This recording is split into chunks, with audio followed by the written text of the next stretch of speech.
Education costs are skyrocketing. They continue to go up near double digit inflation numbers on an annualized basis. Surely this can't continue.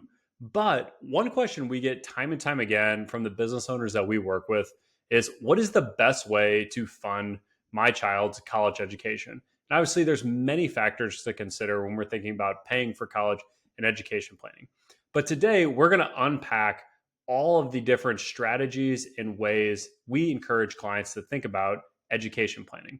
My name is Luke Turner, co-founder of Moment Private Wealth. We help athletes and entrepreneurs get smarter with their money. Let's dive in. Education planning is one of the toughest concepts to plan around. Why is that the case? Because there are so many unknown variables. Is there going to be a continual increase in inflation on education costs? Is your child going to receive a scholarship? Is your desire to pay 100% of school, half of school, none of their school? Thinking about these things in advance can be really difficult, especially when you're planning around a child that was just born, which is the example that we're going to use today. We're going to name this child that was just born yesterday Maddox. And we are going to assume that he is going to college at age 18 and he is going to end college at age 21. So let's go ahead and look at some of the different factors. The first is going to be what college do we want to assume that they're going to? So in this situation, we're going to specify the college and we are going to look up my alma mater, which is the University of Missouri. And what is nice is we can always look at, do we think it's going to be in-state tuition or out-of-state tuition? And obviously, again, this is another consideration to think about in advance. And we found that a lot of parents either feel really strongly about in-state schools if they went to an in-state school, or they're fine with paying out-of-state tuition if they also went to out-of-state tuition. It's one of those concepts where we see there be a bias for what they had in their own life or what experience they had. But you can see this is a big difference and will be a huge difference in planning. Right now, annual tuition for in-state is $10,000, out-of-state is $29,000. So let's go ahead and select this. So we have our net amount down here is going to be $32,761. We're going to assume Maddox is a pretty smart kid. He's going to get a $5,000 scholarship, and his parents don't want him to have to borrow any money in order to go to school. So let's go ahead and look at this scenario and try to determine what would be the best route to fund their college.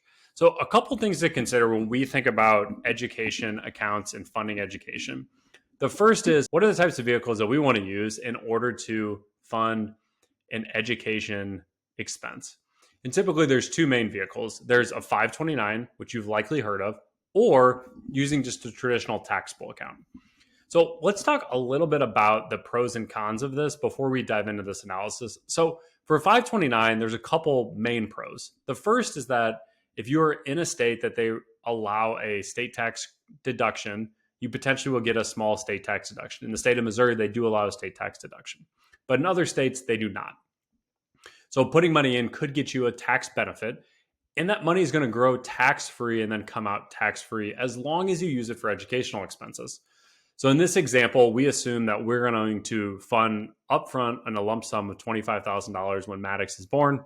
And this money is now going to start growing tax-free. And it's going to come out tax-free if we use it for educational expenses. Now, a key con to consider is that if you don't use the 529 for educational expenses, you're going to pay ordinary income tax at your ordinary income rates plus a 10% penalty. So that's no good. We do not want to use our 529s for things that are not educational expenses. And then lastly, from a structure standpoint, when we think about 529s, the biggest thing to consider is we don't want to overfund them. Because again, we don't want to be in a situation that we have all this extra money in a 529 and we have to use it for education expenses. The other way that we've seen clients fund college expenses is by using a traditional taxable account, where they're simply adding money to a taxable account on a monthly or annual basis. They're letting that money grow, realizing that they're going to pay some taxes along the way with some dividends, some capital gains, but they have the flexibility that if Maddox were to get a full ride and go to the University of Oregon to play football, that we would not be in a situation that we have all this money in a 529 and we can't utilize it. because you can't take money out of a 529 and give it to your child for the down payment on your house. You could do that for a taxable account. So one big consideration in education funding is what type of vehicle we're going to use. And the two typical vehicles we see on the 529s or taxable accounts. Now, what are the typical funding mechanisms that we look at? So typically we are going to see two main mechanisms. We're going to see a lump sum and an annual savings amount. So this lump sum is going to be how much we're going to put in right away. And then the annual savings amount is how much we're going to put in on a monthly or annual basis. So in this example, we're putting in $25,000 on day one, plus we're adding $200 on a monthly basis. And I think this is a great way to think about it because it allows you to feel really good about starting off right, putting down a significant lump sum into these 529 accounts, but also not feeling as though you're completely overfunding them. When we look at 529 funding, typically we do not look at funding the 100% goal. Reason being is that, again, we don't want to overfund these vehicles, and we want to put ourselves in a situation that we have as much flexibility as possible. This annual savings number is part of that flexibility. Although it's really important to make sure that we are saving on an annual basis or monthly basis, we can always dial this number up or dial it back. If Maddox decides he wants to go to Harvard, we probably are going to need to dial this up. But again, if he's going to get a scholarship, we could maybe dial this back. It's a nice lever that we can pull. The next piece is looking at what is our funding shortfall and are we comfortable with it? So what we're looking at here is an analysis of what we expect the University of Missouri in-state to cost per year for an all-in student in 18 years. So in 2042, we'd expect it to cost almost $67,000. 2043 would be $70,000. 2044, it would be incrementally more, and 2045 would be $77,000. And what we're looking at in this analysis is trying to determine how much do we have saved, and then how much is our gap. So right now, the cost is going to be $287,000, which means that we have approximately $108,000 shortfall.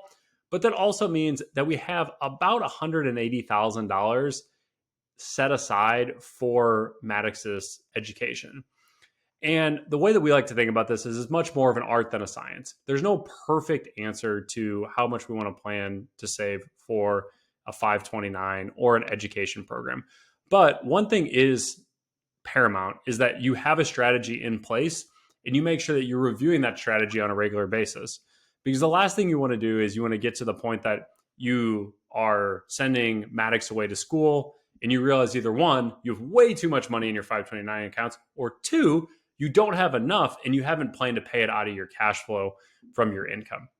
So if you have any additional questions around education planning and how to think about how much you should be putting in education accounts for your kids, you can reach out in the link below and schedule a 15-minute with a Moment co-founder today.